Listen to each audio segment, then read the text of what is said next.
Olá pessoal, tudo bem? Eu sou o professor Paulo Henrique Gonçalves Portela e estou dividindo com o professor Valério Mazzoli as aulas de Direitos Humanos do curso Disciplinas Complementares que o G7 Jurídico oferece para você, futuro funcionário público, para você que estará em breve tomando posse na carreira dos teus sonhos. Nesta aula, nós vamos tratar de alguns tópicos muito importantes dentro do estudo dos direitos humanos. O primeiro desses tópicos é Polícia Judiciária e Direitos Humanos, MP e Direitos Humanos, Defensoria Pública e Direitos Humanos. Nós vamos tratar, portanto, do envolvimento de importantes órgãos do Estado brasileiro na garantia dos direitos da pessoa humana, na proteção e na promoção da dignidade da pessoa humana.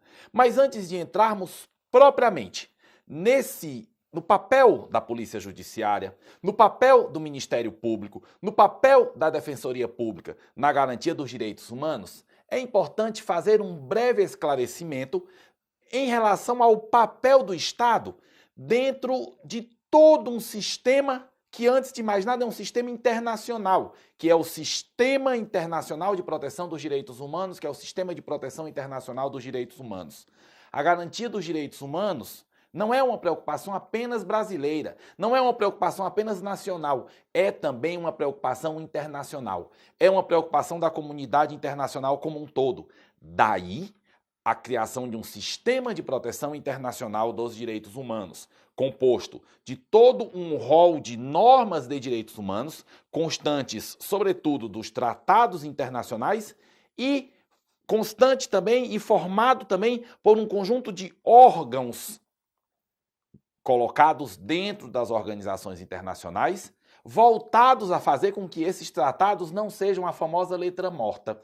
Mas é muito importante que nós, ao pensarmos no Sistema de Proteção Internacional dos Direitos Humanos, pensemos também que o Sistema de Proteção Internacional dos Direitos Humanos é composto também pelos Estados. Os Estados soberanos, aquilo que no dia a dia, na linguagem coloquial, a gente chama de países. Os Estados também terão um papel dentro do Sistema de Proteção Internacional dos Direitos Humanos.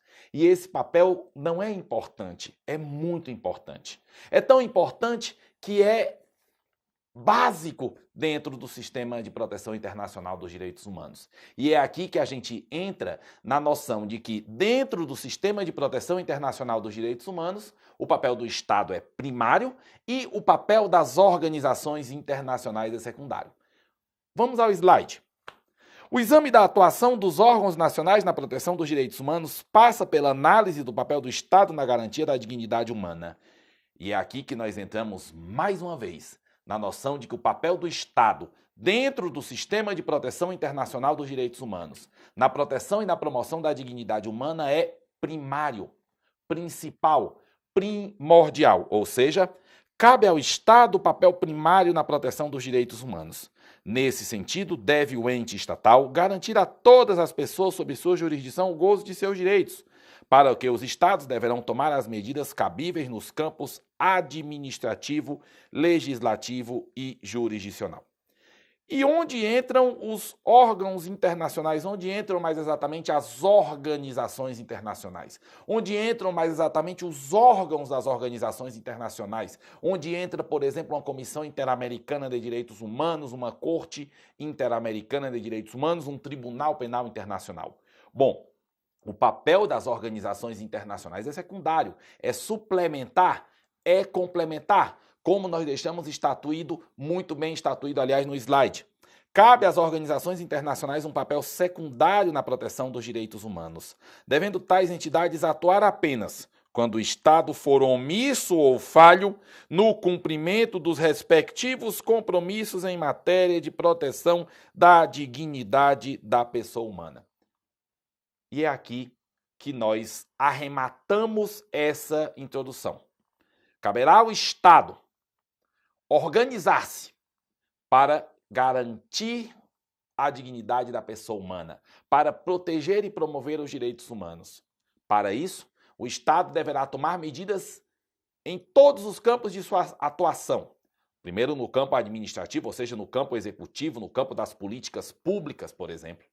Depois no campo legislativo, legislando de modo a que a lei do país, a lei nacional, a lei brasileira, no nosso caso de interesse, reflita, não apenas reflita, melhor dizendo, o conteúdo dos tratados de direitos humanos, mas, se possível, amplie esse conteúdo, permita a sua melhor aplicação. Caberá também ao Estado, no campo legislativo, eliminar legislação contrária aos tratados internacionais de direitos humanos. Por fim, o Estado deverá também estruturar o seu judiciário, o poder judiciário, de modo a que os juízes, de modo a que a magistratura, de modo a que os órgãos jurisdicionais possam se pronunciar com a maior rapidez possível acerca de eventuais violações dos direitos humanos. E aí a gente vai para o outro lado e apenas quando os órgãos do Estado agirem de modo a violar os tratados de direitos humanos e apenas quando os órgãos do Estado não agirem em conformidade com os tratados de direitos humanos, quando os órgãos do Estado, para retificar um pouco o que eu disse agora há pouco, agirem contrariamente aos tratados de direitos humanos, quando os órgãos do Estado não concretizarem o conteúdo dos tratados de direitos humanos, é que as organizações internacionais poderão agir. E é daqui que nasce, por exemplo, o velho e famoso requisito do esgotamento dos recursos internos, que é um requisito necessário para, por exemplo, o recurso à Comissão Interamericana de Direitos Humanos, para que o Tribunal Penal Internacional, por exemplo, haja no cumprimento dos seus objetivos. Então, os foros internacionais só podem ser acionados posteriormente à falha ou à omissão do Estado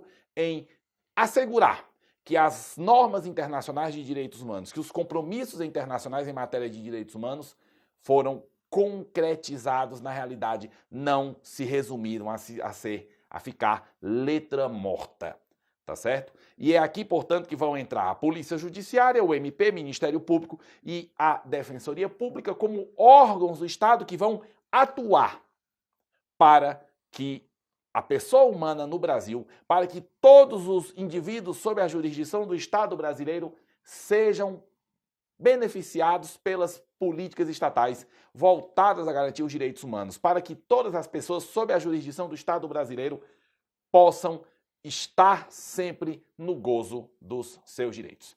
Continuamos. Eu gostaria, antes de, na realidade, passar para o papel da Polícia Judiciária na garantia dos direitos humanos, eu gostaria simplesmente de apresentar a vocês aqui no slide algumas normas que deixam bem claro qual é o papel do Estado na garantia dos direitos humanos. Nós temos, por exemplo, o Pacto dos Direitos Civis e Políticos, que estabelece que os Estados partes do presente pacto comprometem-se a respeitar e garantir todos os indivíduos que se achem em seu território e que estejam sujeitos à sua jurisdição os direitos reconhecidos no presente pacto, sem discriminação alguma por motivo de raça, cor, sexo, língua, religião, opinião política ou de outra natureza, origem nacional ou social, situação econômica, nascimento ou qualquer outra condição.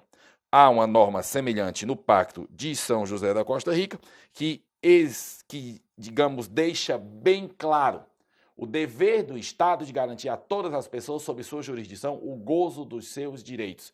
E aqui eu chamo muito a atenção para a expressão ou qualquer outra condição, ou qualquer outra circunstância. Em outras palavras, as pessoas podem ser discriminadas por N motivos, mas nenhuma lista de fatores de discriminação constante de tratado de direitos humanos ou de lei ou da própria Constituição pode ser considerada exaustiva. Em outras palavras, se ocorre a discriminação, se uma pessoa não consegue entrar no gozo do seu direito e o fator que leva a que isso ocorra não está listado em nenhum tratado, em nenhuma lei, na Constituição, etc., isso não importa. O que importa é que a pessoa foi discriminada. E se a pessoa foi discriminada, a pessoa faz jus à devida proteção. Em outras palavras, vamos supor que um indivíduo seja discriminado em virtude do time de futebol para que torça.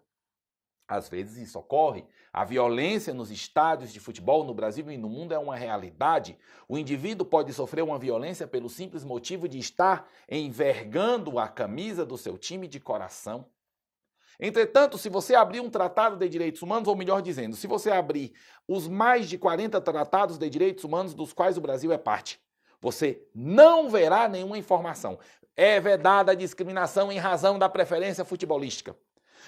Mesmo assim, se o indivíduo teve a sua dignidade violada, sua integridade física, por exemplo, violada, em razão do time de futebol para que torce, ali também temos uma forma de discriminação e essa forma de discriminação deve ser combatida pela ordem jurídica. Continuamos, e aqui a gente ainda volta mais um pouco ao slide. A gente vê que o Pacto dos Direitos Civis e Políticos estabelece que, na ausência de medidas legislativas ou de outra natureza destinadas a tornar efetivos os direitos reconhecidos no presente pacto, os Estados partes do presente pacto comprometem-se a tomar as medidas necessárias com vistas a adotá-las, levando em consideração seus respectivos procedimentos constitucionais e as disposições do presente pacto. Nós temos aí também no Pacto de São José da Costa Rica o dever de adotar disposições de direito interno.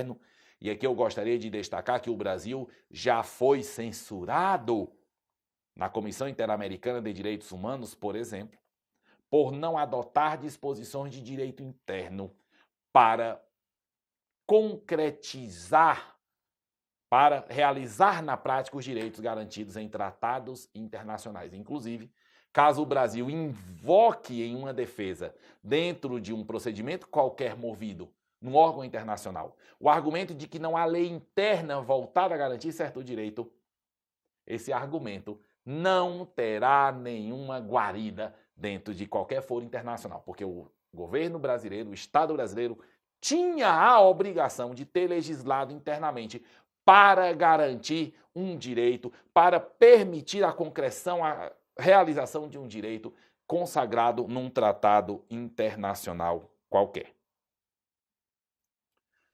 Nós temos ainda aqui dentro do Pacto dos Direitos Civis e Políticos um detalhamento de todas essas possibilidades, de todas essas obrigações que o Estado tem. Aqui apenas uma pequena correção a fazer. Aqui nós temos a palavra perpetrada. A palavra perpetrada não é a palavra perpétra, é a palavra perpetrada. Tá? Perpetrada aqui. A linha ficou meio grande, o DA ficou meio grande, mas uma coisa eu posso assegurar a você, esse material você vai receber, claro, é o nosso compromisso com você, e nós vamos providenciar a correção cabível no texto. Aliás, antes de entregarmos o material, eu mesmo vou fazer um novo pente fino para ver se não sobrou nenhuma falha. Eu destaco, inclusive, que o nosso material é um pouco robusto, é um pouco grande, mas a nossa ideia é oferecer para você um roteiro de estudo. Ou seja, é possível que algum tópico do slide não seja falado em aula, mas aquele tópico é uma indicação de que há mais um tema que você poderá estudar. Algo que poderá, portanto, funcionar, ou melhor dizendo, o nosso material poderá, portanto, funcionar como uma orientação de estudo. Algum tópico que lá eu indique, que aqui eu indique no slide, que não seja falado em sala de aula. Vamos supor, por exemplo, que eu fale da autonomia orçamentária da Defensoria Pública. Mencione, mas não detalhe, mas ali há um tópico que você, inclusive para se preparar para outra prova, a prova de direito constitucional, por exemplo, poderá examinar aquele tema, examinar aquele ponto também. Então vamos agora providenciar o apagar das luzes para que voltemos ao slide. Então a gente entra agora na análise do papel da polícia judiciária na concretização dos direitos humanos. E aqui é importante um cuidado que você precisa ter. Durante alguns anos, houve um grande divórcio entre a militância em direitos humanos e um discurso preocupado com a segurança pública. E, de certa forma, ainda existe. Aliás, de vez em quando, há um divórcio entre a militância em direitos humanos e algumas ideias que a gente vê nos tratados de direitos humanos. Em outras palavras, a propriedade, por exemplo, é direito humano. Em outras palavras, por exemplo, o Pacto de São José da Costa Rica determina que o direito à vida deve ser garantido, em geral, desde a concepção. E isso gera uma certa tensão nas pessoas que estão estudando para concursos públicos. Por quê? Porque você vê a norma dizer uma coisa e você vê a militância dizer outra. Nós temos de ter muito cuidado com isso, porque nós vamos ser cobrados em relação ao conhecimento da norma, ao conhecimento da doutrina, ao conhecimento da jurisprudência. E é aqui que eu devo destacar bem claro para você um ponto, para que você tenha bem em mente isso. Segurança é direito humano. A garantia da segurança do ser humano é direito humano. Um ambiente em que haja segurança pública é um ambiente em que há garantia dos direitos humanos. Primeiro, porque é fato que a insegurança, a criminalidade, viola N direitos humanos. Viola o direito à propriedade, que é direito humano, eu reitero, à luz da Declaração Universal dos Direitos Humanos, por exemplo. Viola o direito à vida, viola o direito à integridade física, viola o direito à integridade espiritual da pessoa, viola a liberdade de viver, viola N direitos. E esse é um fato da vida. Mas, além de tudo, a Declaração Universal dos Direitos Humanos é muito expressa ao determinar que todo indivíduo tem direito à vida, à liberdade e à segurança pessoal. O próprio direito internacional dos direitos humanos, portanto, deixa bem claro que a segurança é direito humano. E a Constituição Federal também o faz, ao definir no artigo 144, caput do texto constitucional, que a segurança pública, dever do Estado, direito e responsabilidade de todos, é exercida para a preservação da ordem pública e da incolumidade das pessoas e do patrimônio. Com isso, a nossa conclusão é: a missão precípua, básica, principal, primordial dos órgãos policiais é, portanto, garantir direitos humanos quando violados, ou eu seria ainda mais preciso, não apenas garantir direitos violados por meio, digamos, de uma ação repressiva, mas também evitar a violação de direitos. Em outras palavras, os órgãos de segurança pública, Polícia Militar, por exemplo, Polícia Federal e a Polícia Judiciária, que é o nosso foco, são órgãos cuja missão principal é garantir os direitos da pessoa humana, porque garantindo a segurança pública, garante-se o direito à segurança dos seres humanos. Agora, a história revela, e a história dos tempos atuais revela como é que isso pode ser feito. Ou melhor dizendo, vou retificar um pouquinho o que eu disse. Agora, quando você fala das forças de segurança como agentes de garantia dos direitos humanos, você às vezes se preocupa em ouvir algo assim, à luz da história e à luz também dos tempos atuais, né? Como fazer com que os órgãos de segurança, e no nosso caso a Polícia Judiciária, sejam garantes dos direitos humanos e não violadores dos direitos humanos. É isso que nós vamos estudar aqui dentro da nossa aula, dentro desse nosso encontro virtual. E para isso, nós vamos agora ao slide para que, por exemplo, eu possa dizer a vocês que, em relação à Polícia Judiciária e Direitos Humanos, é necessário inicialmente reiterar que a Polícia Judiciária, como força de segurança que também é órgão voltado principalmente à garantia dos direitos humanos. E aí a gente se pergunta, que normas a Polícia Judiciária deve observar? Algumas dessas normas estão dentro da Declaração Universal dos Direitos Humanos, em que há uma preocupação com a proteção do direito à vida, do direito à liberdade e do direito à segurança pessoal do ser humano. E aqui liberdade? Como liberdade? Como a polícia no geral que prende pode ser garante da liberdade, garantidora da liberdade. A liberdade de vir é um direito humano.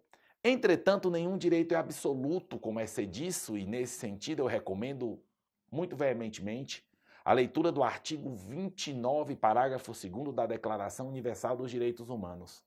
Lá, você vai ver que os direitos da pessoa humana podem ser limitados, sim, a bem daquilo que é legítimo em termos de ordem pública, a bem das legítimas exigências da ordem pública e também a bem da proteção dos direitos de terceiros. Ou seja, se eu tenho um indivíduo que é um criminoso quanto mais, limitar a sua liberdade por um tempo pode ajudar a que algumas pessoas tenham, por exemplo, o seu direito à propriedade, o direito à privacidade das suas casas, resguardado, por exemplo. Então, a liberdade é um direito, sim, mas não é um direito absoluto, ok? E, obviamente, quando terminado o tempo de cerceamento da liberdade do ser humano, esse cerceamento não deve continuar. E aí sim, a gente deve lembrar também que, a teor do artigo 29, parágrafo 2º da Declaração Universal dos Direitos Humanos, a limitação de um direito deve se dar de maneira estritamente necessária e proporcional à preservação de direitos de terceiros e da ordem pública. No que passar disso, no que se houver excesso, aí já temos um abuso de direito. Então, a Polícia Judiciária, voltando aqui para o nosso roteiro, deve se preocupar com a proteção da vida, da liberdade e da segurança pessoal do ser humano, com a integridade física das pessoas que estão sob sua custódia e com a proibição dos maus tratos e especialmente da tortura. Deve se preocupar também com a necessidade de que ninguém seja preso ou detido arbitrariamente. E aqui eu queria apenas destacar que essa norma significa que ninguém pode ser preso sem critério, que a prisão pode existir, sim. Limitar a liberdade, como eu acabei de falar, é uma possibilidade. Não há direito ilimitado, é sempre importante dizer isso. Essa é a regra geral. Entretanto, é importante se destacar que, na hora de limitar a liberdade, que é um direito humano, é necessário que haja critério. Então, não pode haver prisão arbitrária, ok? Outro ponto importante a destacar é que a proibição da tortura é uma grande preocupação da comunidade internacional e é nesse sentido que nós temos a Convenção das Nações Unidas contra a Tortura e a Convenção Interamericana contra a Tortura. Temos também a presunção de inocência, o direito de todos à proteção da lei, a veração da invasão da privacidade, a liberdade de pensamento, consciência e religião, a liberdade de opinião e expressão, liberdade de reunião e de associação pacífica, que são alguns direitos que devem ser respeitados pela Polícia Judiciária no seu caminhar na garantia da segurança. Mas, professor, invasão de privacidade? Como a invasão de privacidade fica vedada? Como a Polícia Judiciária vai poder investigar? Mais uma vez, a própria Declaração Universal dos Direitos Humanos consagra o direito à intimidade, à honra e à vida privada. Entretanto, mais uma vez, não há direito absoluto e não se pode também pensar num direito como algo que dê guarida à violação de um direito. Em outras palavras, eu não posso invocar o meu direito à privacidade como algo que me resguarde, por exemplo, de uma prisão causada a partir de um crime que eu cometi, que foi filmado por câmeras. Um direito não pode ser utilizado para violar outro direito, para diminuir outro direito. E quem diz isso não sou eu, quem diz isso é a própria Declaração Universal dos Direitos Humanos. Todos os tratados de direitos humanos dizem que um direito não pode ser invocado como fundamento para violar um direito. Ok? Então, é tudo uma questão de proporcionalidade, ou seja, haverá sim a atividade investigativa. Agora, ela deve ser estritamente proporcional à necessidade de descobrir uma atividade ilícita. Aqui eu deixo no roteiro de vocês a informação que eu acabei de falar, ou seja, o artigo 29, parágrafo 2º da Declaração Universal dos Direitos Humanos, que estabelece que no exercício dos direitos da pessoa humana e no gozo destas liberdades, ninguém está sujeito senão às limitações estabelecidas pela lei, com vista exclusivamente a promover o reconhecimento e o respeito dos direitos e liberdades dos outros e a fim de satisfazer as justas exigências da moral, da ordem pública e do bem-estar numa sociedade democrática. Aqui nós temos duas informações adicionais. Em primeiro lugar, idealmente esses limites devem ser estabelecidos por lei, entretanto, Em virtude de toda a complexidade da vida moderna, às vezes o legislador não é tão rápido. Então aí os tribunais, que não podem se calar diante da violação de um direito, têm de agir para estabelecer o limite a um direito. E segundo, com o artigo 29, parágrafo 2º da Declaração Universal dos Direitos Humanos, fica também estabelecida que a democracia é o regime político aceito pelo direito internacional. Que a democracia é o único regime dentro do qual se pode vislumbrar a efetiva garantia dos direitos da pessoa humana. Temos mais algumas normas protetivas de direitos humanos pertinentes à Polícia Judiciária desta feita na Constituição Federal, que estabelece que ninguém será submetido à tortura nem a tratamento desumano ou degradante, que fixa que são invioláveis a intimidade, a vida privada, a honra e a imagem das pessoas, que fixa também que a casa é asilo inviolável do indivíduo, ninguém nela podendo penetrar sem consentimento do morador, salvo em caso de flagrante delito ou desastre, ou para prestar socorro, ou durante o dia, por determinação judicial. É também inviolável o sigilo da correspondência e das comunicações telegráficas, de dados e comunicações telefônicas, salvo, no último caso, por ordem judicial, nas hipóteses e na forma que a lei estabelecer para fins de investigação criminal ou instrução processual. São inadmissíveis no processo as provas obtidas por meios ilícitos, e a prisão de qualquer pessoa e o local onde se encontre serão comunicados imediatamente ao juiz competente e à família do preso ou à pessoa por ele indicada. Lembrando que a Convenção das Nações Unidas contra a Tortura considera como prova ilícita a prova obtida sob tortura, exceto quando o indivíduo torturado denuncia o torturador. Guardem bem essa informação também é muito importante para você que está se preparando para um concurso público e que deve estar bem preparado para responder qualquer pergunta sobre tortura, que é um tema recorrente nos concursos públicos.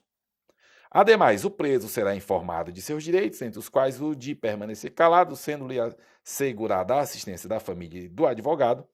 O preso terá direito à identificação dos responsáveis por sua prisão ou por seu interrogatório policial, e a prisão ilegal será imediatamente relaxada pela autoridade judiciária. E lembrando que não haverá prisão civil por dívida, salvo a do responsável pelo inadimplemento voluntário e inexcusável de obrigação alimentícia e a do depositário infiel. Lembrando que, a partir do julgamento do habeas corpus 90172 e do recurso extraordinário 466343 no Supremo Tribunal Federal, ainda na primeira década deste século, e a partir da súmula vinculante 25, não é mais possível a prisão do depositário infiel no Brasil. A prisão do depositário infiel era uma possibilidade que a Constituição abria e que era regulada pelo Código Civil, mas que deixa de existir essa possibilidade, deixa de existir a possibilidade de que a Polícia Judiciária possa prender alguém, possa levar alguém, investigar alguém para fins de levar para a cadeia, digamos, por ser um depositário infiel. A Polícia Judiciária também vai ser objeto de atenção dentro do Plano Nacional de Direitos Humanos em sua terceira versão, dentro de alguns dos seus eixos orientadores e dentro de algumas de suas diretrizes. Aqui nós destacamos sobretudo o eixo orientador 4, a segurança pública, o acesso à justiça e o combate à violência. E nós destacamos como exemplo de ação programática dentro desse eixo a proposta de rever a estrutura de treinamento, controle e emprego e regimentos disciplinares dos órgãos de segurança pública de forma a potencializar suas funções de combate ao crime e de proteção dos direitos de cidadania, bem como garantir que seus órgãos corregedores disponham de carreira própria sem subordinação à direção das instituições policiais. Também aparecerá a preocupação com a Polícia Judiciária no eixo orientador 4, segurança pública, acesso à justiça e combate à violência, dando-se como exemplo de ação programática a necessidade de publicar, a recomendação de publicar trimestralmente a estatística sobre presos provisórios, etc, etc, etc. Eixo orientador 4, segurança pública, acesso à justiça e combate à violência, novamente aparecerá a Polícia Judiciária e com várias propostas de ação. Eu lembro que o Plano Nacional de Direitos Humanos é um plano, antes de mais nada. Embora tenha sido veiculado por meio de decreto, é um plano e, portanto, muitas das suas diretrizes, dos seus objetivos, muitos dos seus interesses dependerão ainda de normatização. São várias as possibilidades aí de capacitação da Polícia Judiciária dentro do Plano Nacional de Direitos Humanos 3. Nós temos todas essas possibilidades aqui, dentro do material de vocês, um material farto, vasto e que permitirá que você possa bem aprofundar os seus estudos. Terminada a análise da relação entre a Polícia Judiciária e a garantia dos direitos humanos, bem como os limites que a Polícia Judiciária deverá seguir, nós deveremos passar para a relação entre o Ministério Público e a garantia dos direitos humanos, mas nós só faremos isso a partir do nosso próximo bloco. Este primeiro bloco está chegando ao fim. Muito obrigado a você que nos assistiu. A gente volta a se encontrar neste ambiente virtual oferecido pelo G7 Jurídico com o único objetivo de que um dia a gente se encontre na sua posse ou que um dia a gente se encontre num evento jurídico, num aeroporto, quem sabe curtindo umas férias e aí você possa, professor, é um prazer revê-lo, eu fui seu aluno no G7 Jurídico, sou agora, e aí a carreira você escolhe. E muito obrigado, agradeço, foi muito bom aquele momento de aulas e tudo.